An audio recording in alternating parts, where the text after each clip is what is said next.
Hi, everyone. Thanks for joining us today for this edition of the Mobius webinar series, The Science of the Grind. My name's AJ, and today I'm joined by two experts in the field of cannabis analytics and processing. I'm joined by Dr. Markus Roggen and Trevor Kross. Thanks for being here, Markus and Trevor. We have Markus and Trevor with us for the next hour, and following the main presentation, there'll be an opportunity to address your questions. So throughout the presentation today, please feel free to use the Q&A function on the webinar to pose questions. We've got a team in behind the scenes here who's kind of triaging those questions, and we'll make sure that we get to those in more depth at the end of the presentation and see what kind of topics are of the most interest to everyone. So before we get started here, I thought that I would take a moment to just discuss why we should care about this topic. So essentially, you can grow the best flower on the planet, but if you're not processing it correctly, the consumer experience can be negatively impacted. So for example, pre-rolls that are packed inconsistently or incorrectly will not produce the ideal smoke. And extract products that are manufactured using inferior equipment or starting material that's incorrectly prepared will not result in the highest quality end product. The potency of the flower and preservation of cannabinoids is directly related to how the material is prepared and processed through the manufacturing steps. So ultimately, this all ties back to the quality of the final end product that the consumer is purchasing and the profit potential associated with that product. What our guests today have found through their research and experience is that the preparation of the plant material is just as important as the quality of the plant material itself. And that's what we're going to explore today. So I'm going to turn things over first to Dr. Markus Roggen. So Dr. Roggen brings scientific and leadership experience to the cannabis industry, both from an academic background in organic chemistry and industry experience in crop protection, plant analytics, and pharmaceutical manufacturing. Dr. Roggen oversaw multiple teams focused on the whole processing flow of cannabis production, from harvest and drying through processing and extraction, all the way to formulation and quality control and analytics. Dr. Roggen has also completed research in cannabis milling and analyzing particle size and potency for various applications like joints and pre-rolls. So with that, Markus, I'd like to turn it over to you to talk about some of your research and your findings. Thank you very much for having me, and thank you very much to the audience for listening in. So today we will basically talk about grinding and how that affects a few processes in the cannabis industry and hemp, as it turns out. So on the next slide, we are controlled chemistry. That's a research laboratory located on the University of British Columbia in Vancouver campus. And we do all the weird and wonderful chemistry research of cannabis and hemp. And we do it here in Canada because in Canada it's legal. So I have a federal license to do the work, and I don't have the FDA rating me. And so as we do the different research projects, or have all these chemistry interests, we come up like, what can we do? There are students around. What interesting research can we come up with? So how we think on the next slide. So how we think about research is these rapture quadrants. It's like the Pasteur quadrant, but for cannabis. And so on the next slide, you see the idea is that you can organize your research either by increasing fundamental knowledge or by having immediate application. And we all might like to tinker around, but at some point it has to give us anything. So today I want to talk about some fundamental research and some applied fundamental research that we have done. And so the first project on the next slide is so we had a mill, or we had actually quite a few mills in the laboratory standing around. And the question was, is basically the first step of chemical analysis of cannabis and hemp, does that already influence the analysis itself? So the milling. So the project was, on the next slide, defined as, oh, sorry, I don't have a perfect memory of all the slides. So basically there are different milling methods. There are different milling techniques, milling approaches, hammer mills, blades, burrs, and so on. So ask experts like Mobius or other manufacturers like what those mills are, but basically it's either cutting, squeezing, or breaking stuff. And you want to get to a smaller particle size. But does that actually influence your analytics? So when we defined the project on the next slide, we wanted to know, does milling have an influence on the cannabinoid recovery? Because cannabis producers care about the THC number. And if milling, the first step in analysis, already plays a part in that number, then we should actually care about it. And then secondly, as a testing lab, you need to test as much as possible to get back the capital investment of your instruments. So if the sample preparation is a bottleneck and you can't get it onto the machine, then you're wasting potential income streams. And then our goal was basically we want to figure out, can you optimize cost, throughput, and maybe even reduce contamination, because these pesky pesticides like to stick in any nook and crannies of your milling instrumentation and might cross-contaminate. And so when we then started the research, on the next slide, we grabbed a few mills we had. We had a coffee grinder, I guess the OG of cannabis sample preparation in testing laboratories. And we had a souped up food processor, so to say, which has a large vessel and blade mill. But we also had these special single-use containers. So there's a picture on the bottom left. That is like a plastic two-piece thing where you can put your cannabis in, it mills, and then you can throw away these containers. So to prevent any possible cross-contamination. So you don't have to waste time on cleaning and actually use up lots of solvents, which is a waste, and the time required to clean. So like, and now that we have different mill machines, and then we use different milling parameters, and we want to see, do they change our results? So on the next slide, I present the results for THC flower or THCA-rich flower. We also did it for hemp or CBDA-rich flower. But here, this is for THCA-rich flower. And we found that within the error bars, all the results are about the same. So it doesn't really matter which mill you use, you get about the same number out. But for single-use containers and pulsed coffee grinder, you get a ever so slightly higher THCA and THC number out. So there might be something, like if you just can move it by like 0.2, 0.3 of a percent point of the reported THC number, that is worth actually quite a lot of money.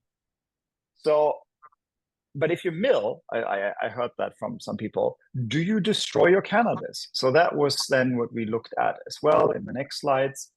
So first, do we see decarboxylation? No, we don't really see decarboxylation.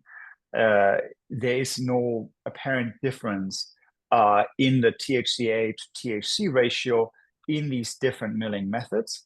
And the next question would be, is there CBN produced? And again, we don't really see any CBN production based on the milling. We just had flower maybe a little too long in our safe from harvest, so there was a bit of a base concentration in it. So then in summary, we can say on the next slide, so we can basically say it doesn't really matter how you mill it. But if you go for like the smallest, minutest improvement of your process, a single-use container gets you a little bit higher THCA and THC numbers, and the same holds true for CBDA and CBD. And when I talk to some testing laboratories, actually the cost of cleaning is a substantial part. Like it's a bottleneck for them to clean their mills. So if you can remove that cost through single-use containers, that might, in your particular case, be efficient or beneficial. And also, there is no chance of cross-contamination if you're using a new milling vessel every single time. So there's a bit we can do. And so, but you didn't care about the analytical lab. You care about how does it affect your joints. So on the next slide, this is applied fundamental question of joints, or applied fundamental, like we learn something, but we directly can use it. So if we mill our joint, does it make our joint better or worse? And why do I care about joints? Because on the next slide, you see this graph that shows you the sales fraction of products here in Canada, and it is the same holds true for the US, or the trends are the same, is that cannabis flower is taking up a smaller percentage of the customer basket. But they're not substituting with vapes or edibles. They're substituting it with flower pre-rolled in a joint, because right, they buy flower to roll a joint, so they might as well buy the joint. So if the consumer wants the pre-roll, the manufacturer should make the pre-roll. The manufacturer probably doesn't use a hand grinder and then rolls every joint individually and package it. They want to scale this up. And if we scale it up, can we optimize this? So therefore, we want to look at it. But I'm like a stereotype. I'm German. I'm teaching chemistry, and I'm all about process optimization. I don't really understand the connoisseur cannabis, but I have a machine that can give me the numbers. So on the next slide, I have some videos of Carl, our cannabis aerosol research laboratory, where we pre-program puff profiles and can either test vape cartridges or joints. If we start the second video, right, there's a joint that gets smoked, and then we capture what comes off. On the next slide, we have some pictures for that. We capture what comes off a joint or a vape cartridge on a filter pad so that we can quantify cannabinoids per puff, or we do it in an impinger to capture more volatile compounds like terpenes and toxicants, so that we can talk about the flavor. And students were very excited to smoke lots of joints. They were very disappointed when they realized it wasn't them. But still, we smoked a lot of joints. So on the next slide, I have a table. Oh, wait. See, I don't remember all the stuff by hand. So first off, joints are really bad from a architecture standpoint. Like, cigarettes are well designed and lots of money has been put into them. I'm not judging if they are a good thing. I'm just judging that they are made well. From an architecture standpoint and science standpoint. But cannabis joints are not. So there's this paper out of Israel, like one of the papers I would have liked to do is when you smoke a joint, at the beginning you inhale less THC per puff than at the end of your joint. So while you like a fresh joint, that's because of the terpenes that come off at the beginning. But the crotch, like the last little bit of the cannabis joint, that has all the THC coming off. So there's a difference in cannabinoid delivery. So it's not really a good medical product. But nevertheless, that inspired us. What could influence how much THC comes off? So therefore, we designed a study where we looked at both THC, on the next slide, where we looked at THC cultivars and CBD cultivars, so cannabis and hemp, and we milled them to different particle sizes. So we had 1, 3, and 5 millimeter particle size. And we smoked the joint, and we wanted to know how does that behave in various categories, which I have like one big graph on the next slide. that we can quickly run through is, so lots of bar graphs. Sorry for that, but timing. So the group of bars on the left is the pub count. And the first 3 bars are for cannabis, for THC, and the next 3 bars are for CBD. And what you can see there is that the larger the particle size, so 5 millimeter being the largest, has more paths to get through the joint. And this is nearly a doubling between 1 millimeter and 5 millimeter particle size. So it takes longer to smoke the same weight of cannabis if it's a larger particle. But like opposing to that, a small particle gives you more THC per puff. So if you want lots of THC quickly, more particle size. And then if you add everything together, a large particle size still gives you more THC overall because of more puffs. So if you want like all the THC, large particle size. And for CBD, weirdly enough, you inhale basically all the THC, all the CBD that's there. In THC, you only inhale about 40% of the THC that is in the flower of the joint. We don't know why that is the case yet, but that is in accordance with all the other research papers on that topic. So then we can summarize on the next slide.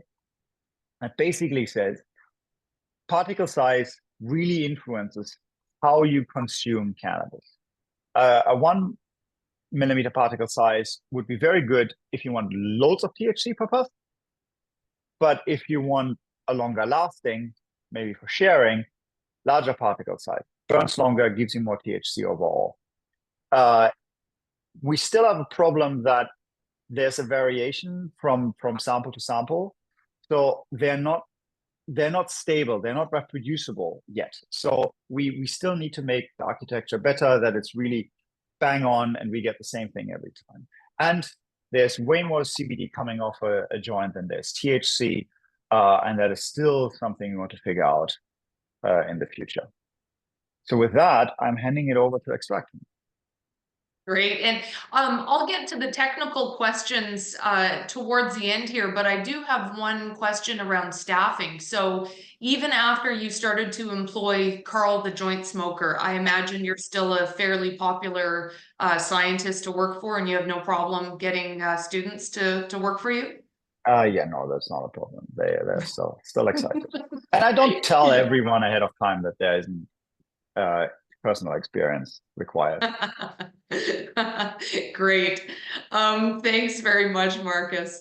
So we're going to hand things over to Trevor now, and he's going to speak on this topic from an extractor's perspective.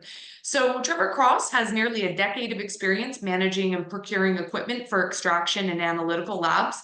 He's procured equipment for some of the largest MSOs in the industry, with particular expertise in supercritical CO2, alcohol, and hydrocarbon extraction processes. Trevor's built out multiple cannabis processing facilities performing extraction utilizing the most common solvents, distillation, and isolation. So Trevor, over to you. Thank you, AJ. But yeah, no. What are the impacts of milling when it comes to extraction? Well, it's first good to ask what's the problem you're trying to solve for, because hemp and cannabis actually approach the question very differently. Starting with the hemp industry, the end goal is typically isolate. So why is that isolate? Because, well, it's close to 100% purity. And that allows you to make consistent SOP formulations. So when you're making tinctures, gummies, and things like that, then it just allows you to be sure that what you're putting in is consistent. If you were to go something, produce a product with distillate, for example, which would be considered a full spectrum product that includes the other minor cannabinoids, the actual percentage of CBD can have a wide range, somewhere between 80 to 95% typically. So starting from isolate, it ensures that the compounds that you're intending to put in are going to be the compounds in your final product. Another reason why isolate's so popular in the hemp industry is actually the derivative market that's kind of taken off. So if you've seen these things at gas stations or head shops, Delta 8, Delta 10, HHC, GHCP, stuff like that, those are actually semi-synthetic compounds coming from CBD. So what a chemist is doing is taking CBD and then changing that using reactions to those compounds. So if you're starting with isolate, which is closer to 100% CBD, then it assures that you're not producing any other compounds or unwanted compounds in your final product.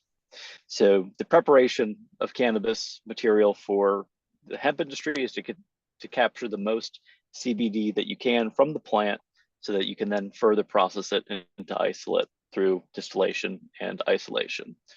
The medical or recreational cannabis approaches it very differently, because their intention typically with the initial extraction is to make connoisseur products. So things like live resin, diamonds, shatter, crumble, all the cool, the fun extracts that you can find at a dispensary. Those are typically an initial extraction just done under certain conditions to make a visually appealing product. This market is very driven by the consumer. So every so often the flavor of the month will change and something more popular will arise, but they're typically being processed in a way to create that connoisseur product. And the preparation plays a major role in that. If you want to go to the next slide. So I'm going to start with CO2, which I have a lot of experience with, but maybe a little bit hard for people to understand. But I feel like it's a really great example of what of how preparation can affect your overall extraction. So supercritical CO2, you essentially have CO2 is essentially phasing back and forth between a liquid and a gas very quickly. I like to imagine the extraction column as almost like a river, pushing the cannabinoids down the extraction column to be captured. But if you look to the right, there's a graph there that shows that as you decrease, this is actually a graph from a paper I used a lot while setting up labs, sorry,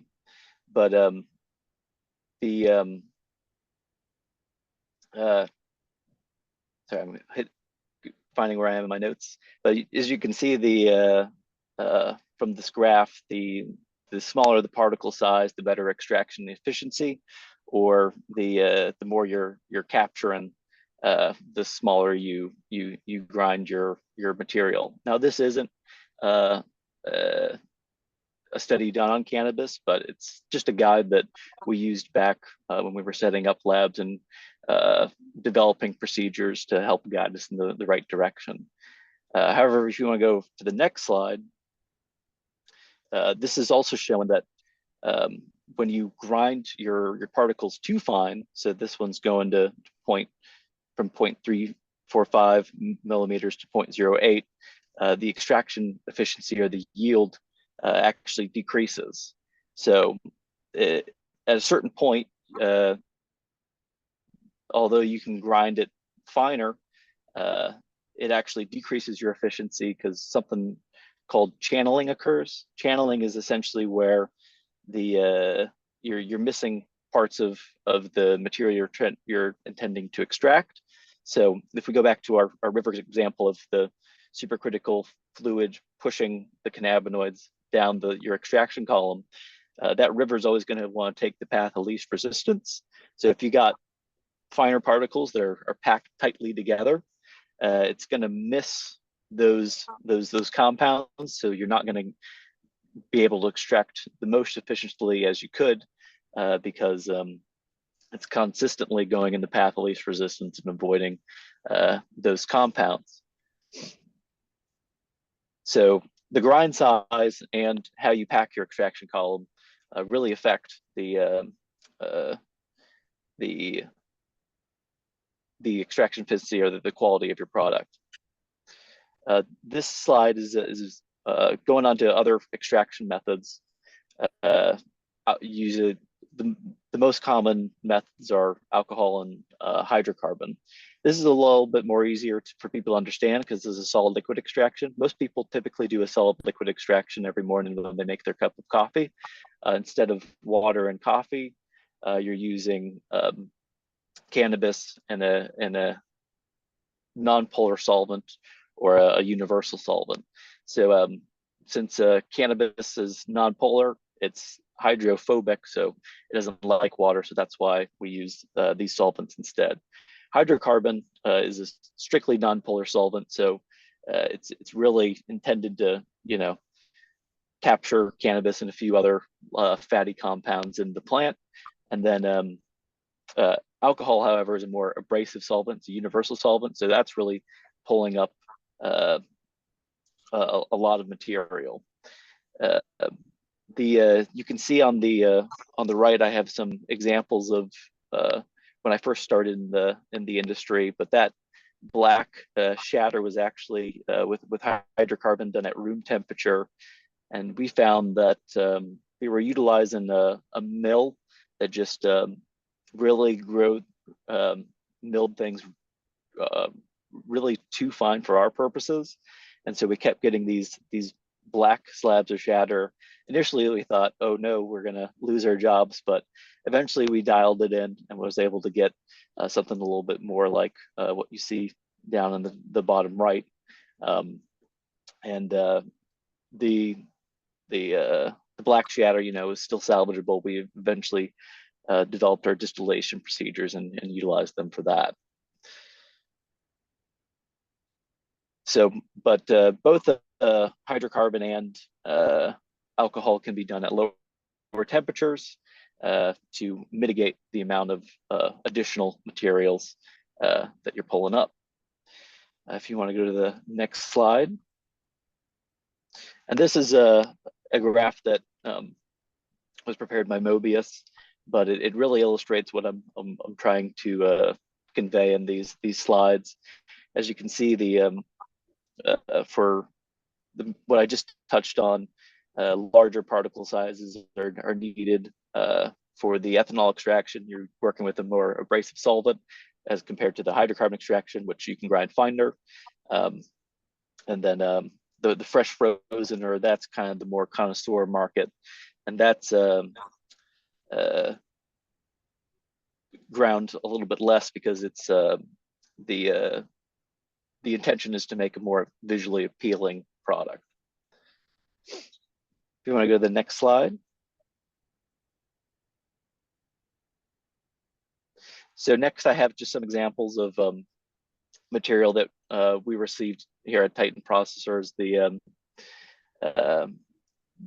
We get a wide range of things just because the hemp industry is so vast that a lot of materials, farmers handle their materials in different ways. I'm starting with the worst material that we've seen, but this was some material that was put through a screw press, and we were actually having to grind this and just wash it twice with our alcohol extractor to get the full amount of CBD we could from this material. So as you can see with that photo, those buds are really packed together. So because of that, what I was talking about earlier, channeling, that was occurring where the solvent couldn't reach all of the every part of the plant to capture the most cannabinoids we could from it. If you want to go to the next slide. This is a material that was ground a bit finer. This we only had to extract once, but after testing the material, we did show that there was, you know, a little bit of cannabinoids left on it. So because it's ground very fine, we are getting some channeling that is occurring. So it's not the best efficiency we could do, but that being said, it was better than the last. And then in addition, because it's ground so fine, since we're using alcohol, that abrasive solvent, we're picking up more parts from the plant and producing a much thicker oil, which I'll touch on here shortly. If you want to go to the next slide. And then this is some of the best material that we've seen. It was hang dried with minimal processing, and we were able to grind it to our specs. And when we did the extractions, you could actually see the color difference in our sight glasses. That last material, it was a very brown black liquid running through the system when it was solvent with our extractions in it, while this one was much more amber, nicer looking red.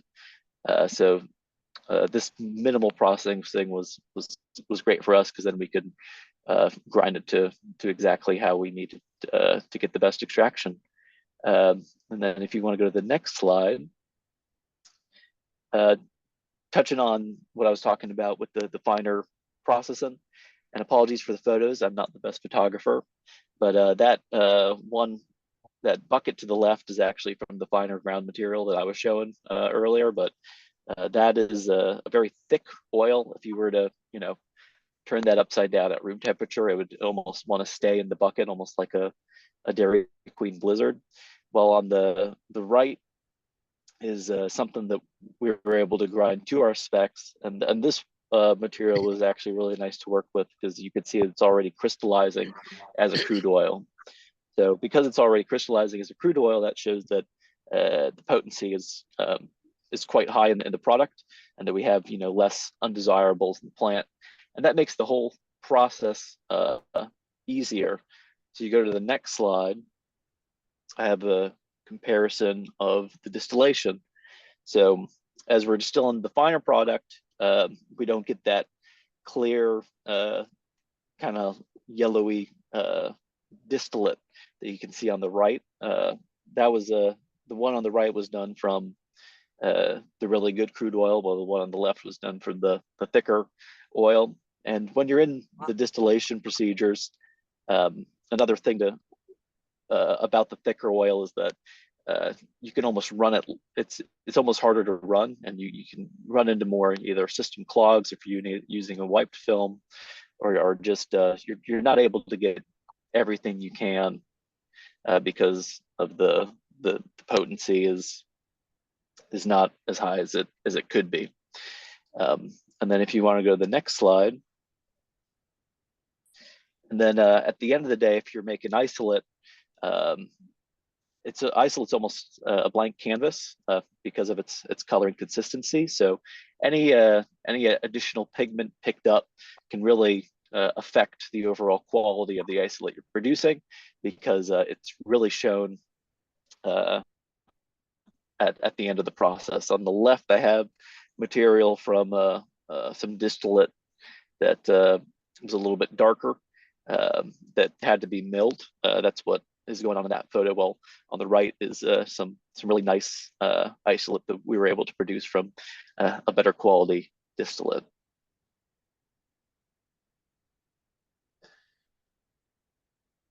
And thank you for your time. Yeah, no, thank you very much. I'm curious. I mean, we'll move into our Q&A here now. What are your thoughts, Trevor, just while we're on the subject here, about bubble hash and rosin versus solvent-based extraction? Yeah, I mean, bubble hash and rosin, it's interesting because that's almost an OG extraction method that's becoming a lot more popular. I think that's the case because you really need a higher quality cannabis to create those products. That process is more mechanical and it is solvent based. So you're essentially putting your cannabis in these bubble hash bags, and then it's almost like a washing machine that you're utilizing at larger scales, and with that washing machine, with it, throwing the cannabis around in the bags, it's essentially a mechanical process getting the trichomes off the plant. So what you're doing is you're beating the trichomes off the plant and then collecting those. So it's a lot less efficient than a solvent-based extraction, but what I just said, it's a little bit more popular nowadays with the cannabis connoisseurs, because you really have to have good material going in to create it. So it just assures the consumer that they're buying the highest quality product. Nice. Well then, so for you, what is your favorite either solvent to extract with, or perhaps it's even solventless? Oh yeah. The honestly, my favorite has always been hydrocarbon to do, just because I do like carbon products products a lot, and I do like the variables that you can change with that process. But that being said, you know, there is a place for any solvent or solventless process in a lab. So basically, would you, if you had a lab that was set up with everything imaginable, and I've been to a couple of larger like MSO style facilities where they have everything at their disposal, would you just take a look at the material you were dealing with and make a decision based on that? Or would you try and kind of force it knowing, hey, no, this is, we can make anything out of this starting product. So what is my, I don't know, best product for marketing right now, or what am I short on? I'm sorry, what was the question? Well, if you had everything at your disposal, would you kind of, work through it, or would you make your decision based on what you had to work with? For example, I think about chefs, how they talk about they'll do their shopping at the market, and they a high-end chef will drive their menu based on what fresh products are available, whether it's produce or meat or seafood or something like that, and then frame the menu around that versus choosing the menu and forcing the ingredients. So would you let your product you're working with drive you, or just what you want to use as your solvent drive you? Gotcha. Oh, I understand. Yeah, I mean, I think a lot of this typically it's driven by the market. I think if I were to make a lab nowadays, I definitely include solventless, because that seems to be something that is included quite a lot. But yeah, it's important to have other aspects so you can get the most from your plants. Yeah, understandable. Actually, Markus, I wouldn't mind throwing that same question over to you. How much would you be driven by your starting material? Or is it all about, because I'm really fascinated by this whole notion that, hey, let's make these joints out of the 5 mm particle versus these on the 1 or the 3. Does it matter what your input material is, or just you can grind any input material down to any size? So in principle, you can mill down anything into any size. But then I would go back, what's the intended use? If we just in our minds develop a product here, a 1 mm particle size would be a fast burning, pure puff, higher potency per puff product. So that could be a dog walker. So that's something you want to consume fast.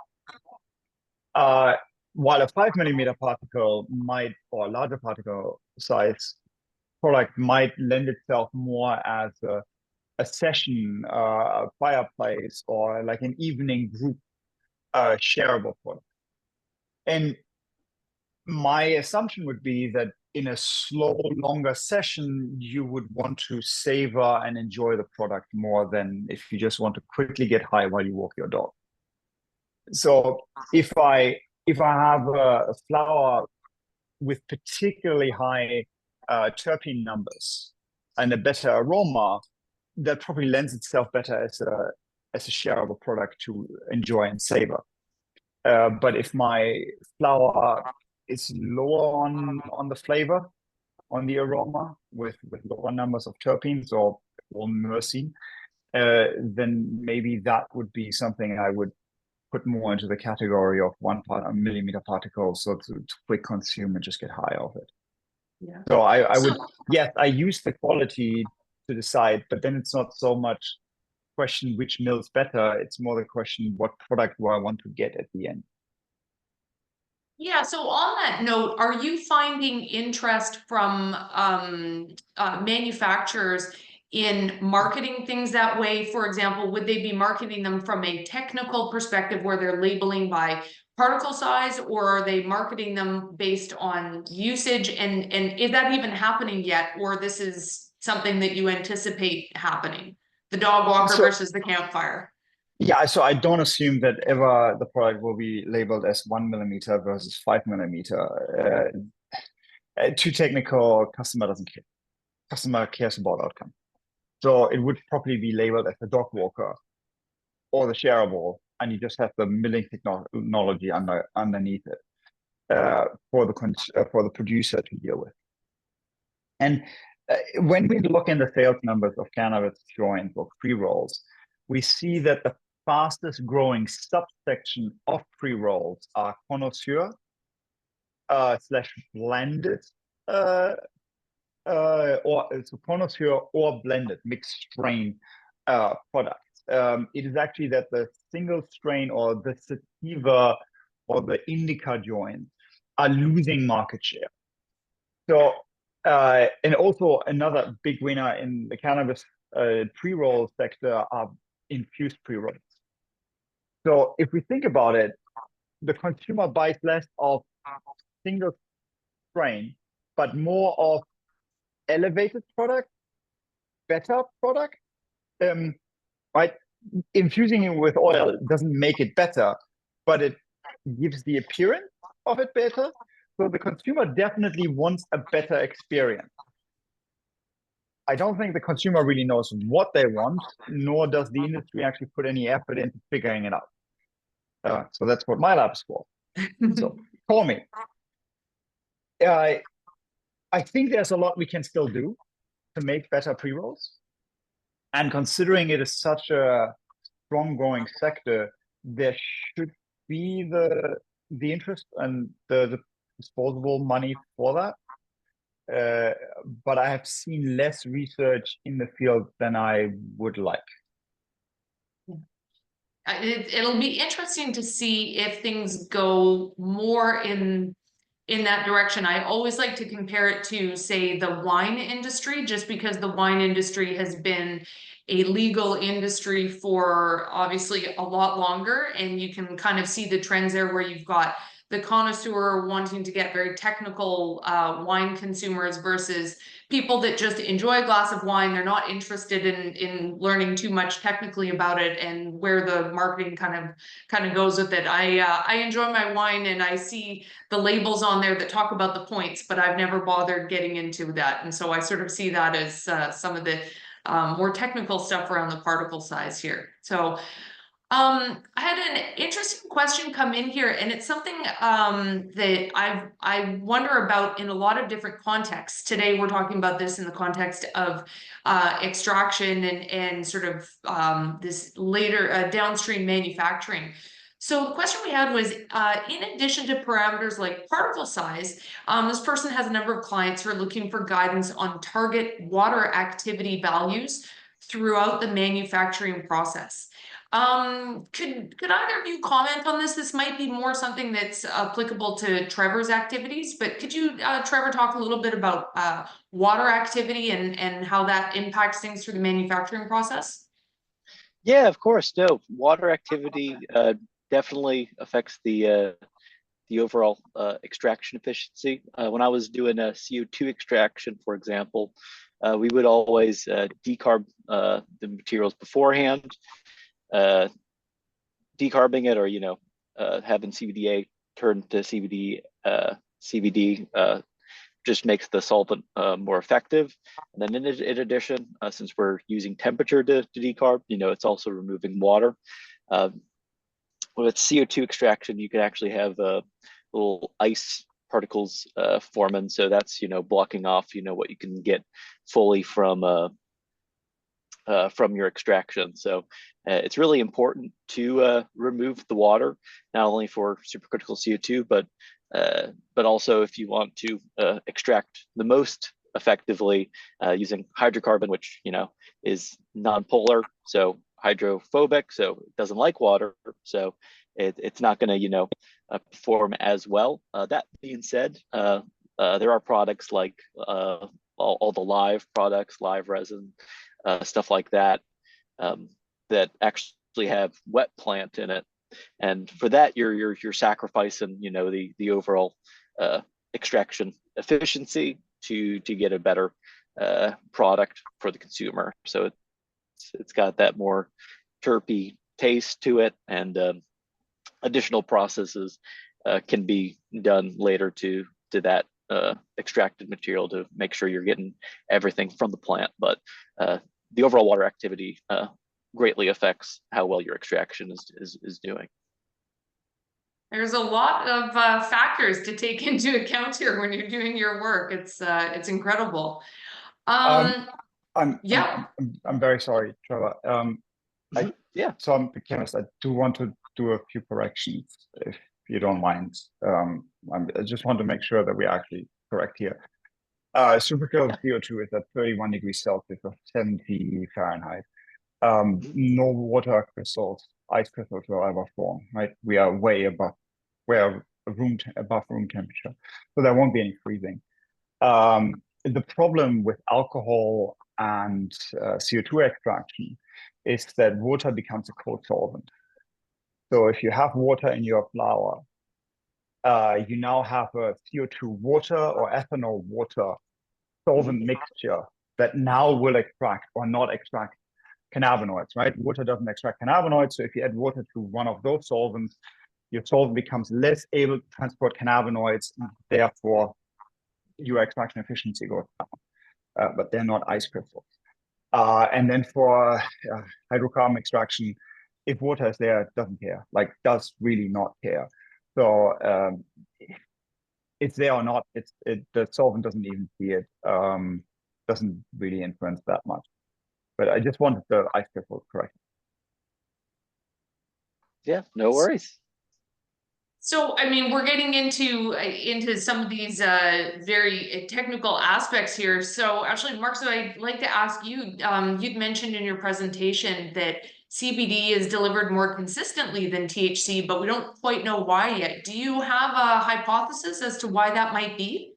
Yeah, so CO2, so CBD, CO2. CBD has basically effective full extraction efficiency in a pre-roll. So all the CBD that's in the hemp flower will end up in your mouth.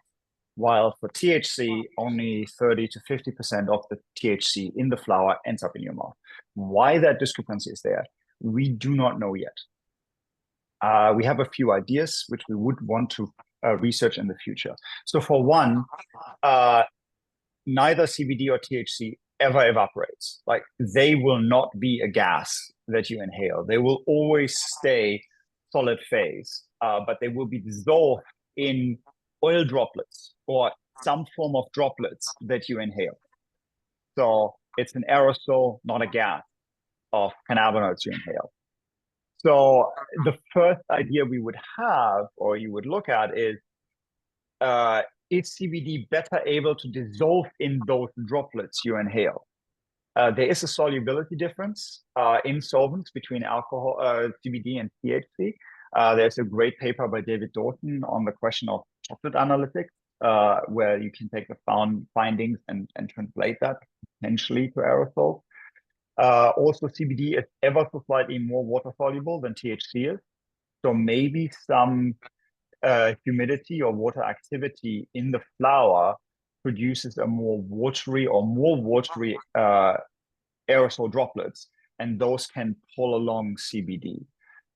We actually have a study in the works right now where we look at water activity and the effect on hemp smoking. And the quantitative data from the smoke machine I should receive in the next few weeks, so we know more then.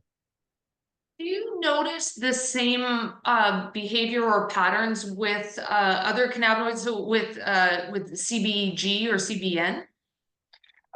We had not cultivars rich enough in those cannabinoids to see a signal that we could trust. So we haven't been able to see that yet. Yeah, it'll be interesting to see if those gain in popularity and then what the research shows on those down the road. But it should also, so CBG also has two phenol groups like CBD, so solubility should be more in that direction, while CBC again only has one phenol free like THC. So properly, if I think about it, I would categorize them CBC probably similar to THC, CBG similar to CBD. Great. Okay. I know we're getting to the end of our time here. I had one very practical question come in here, and it's actually for you, Markus. So you talked about how you can achieve a little bump in performance by not having to do the cleaning and having the disposable grinder vessels. Is there a specific company that makes these disposable vessels? Yes, it's not Mobius. Oh no, we don't manufacture that product, but yes, it's for a specific type of scientific grinder. Yes, Fritsch, a German manufacturer, they make a grinder with an adapter to have then their plastic cups on top of that. Gotcha. Yeah. So yeah, the Mobius mill, we do a perforated style mill. It was mentioned at the beginning, there's all the different style of mills, the knife mills, hammer mills. Mobius mills are rotor mill with the perforated screen underneath. If anybody who's on the this webinar is interested in learning more about comparing the different milling styles, you can go to mobiustrimmer.com and head under the resources section there for webinars. And in there, you will find a presentation on the different milling styles, and then you can find in there what will work best for what you're looking for. Unless there's anything else from Markus and Trevor, I'm going to wrap things up there, and I'll just share on this last slide here contact information. We have recorded the session today, and this will be posted to the Mobius website. So again, mobiustrimmer.com. And I believe that everybody who's signed up for the webinar will be receiving a link to this as well. So I'd really like to thank everybody for joining us. Oh, I have one last minute question coming in here. So, and I've still got a couple of minutes here. So what would be the most optimal grind size for infused flower pre-rolls? So that one's over to you, Markus. And actually, Trevor, you might have some thoughts on that one as well. So optimal grind size for infused flower pre-rolls. So I don't have an answer yet. So the work I presented today was all student project after hours. As the client project to pay us money for the work, actually they go to the client and not into the public domain. So if you want to find out, we are the lab to figure it out for you. But so a few thoughts there. It is the grind side is the question of like stability of the joint, and then delivery basically being the media through which the air flows and brings all the aerosol to your mouth. So it's one. But then with infused joint, it becomes also the question of how do you fill a joint if you put oil on it? So do you pre-coat your particles and then fill it in the joint? Do you have like so?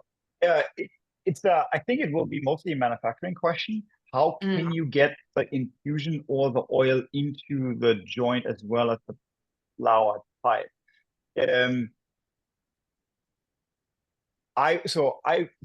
For one, and that's another research project, and that we already have data. If you infuse a joint, the joint burns really, really slow. You might recall we had 30 to 60 puffs for a half gram for a joint. If you infuse a joint, you are at 150 to 200 puffs. So they burn really, really slow. So do you then counteract that with small particle size of the flower to bring it back down to a reasonable level? Or do you hop on the wagon and really make a shareable product by having it now burn like 400 puffs by having larger particle size? So multivariate optimization problems, the problems I like. Yeah, absolutely. That's really interesting. That's a massive difference there. 30 to 60 to, you know, up to 200, I think you just said there. So Yeah. that's quite a difference. Trevor, I mean, I know that this is not what you were kind of talking about today, more extraction, but any thoughts on infusions and things like that? No, I mean, I've seen some cool equipment coming out on the market, you know, kind of trying to make that process easier. So it's been interesting to see what people have come up with. But that being said, no, nothing further from me on that topic. Okay, great. Well, and I was kind of wrapping up, but one more thing that's, I don't know if either of you wants to comment on, maybe this is more Markus, but obviously Mobius manufactures a couple of mills. We have a tabletop mill and we have a larger scale mill. And I would say that the most popular screens that we sell for grinding for pre-rolls would be either a 1.6 or a 2 millimeter rasp screen. So think kind of like a cheese grater. So it's shredding the buds as they go through. And then there's the 1/8 inch perforated screen. So think more like a hole punch where you're getting that, not really the shredding, but almost like it's just being pushed through there. Those tend to be the most popular. So Markus, would you see any difference between using a perforated style screen versus shredding the product for the smokability and how it impacts the things that you discussed today? I would assume so. We did look at packing density of joints, and that does change the airflow a bit. And if you think about your mill style, it's basically a change in packing density of the particle, right? You either rip it apart or you push it together to make it smaller. So I would assume that if you have them pushed together more, you probably capture or trap cannabinoids inside the flower particle that is not easily extracted. Because in a joint, you actually don't inhale the THC at the burn tip. The burn tip only produces hot air that then flows over the flower between the burn tip and your mouth, that then pulls off the THC from in between and brings to your mouth. So any part of the flower that can't get any airflow probably won't release any THC. So if it's pushed together and folded up on itself, it might trap it and you might never get that.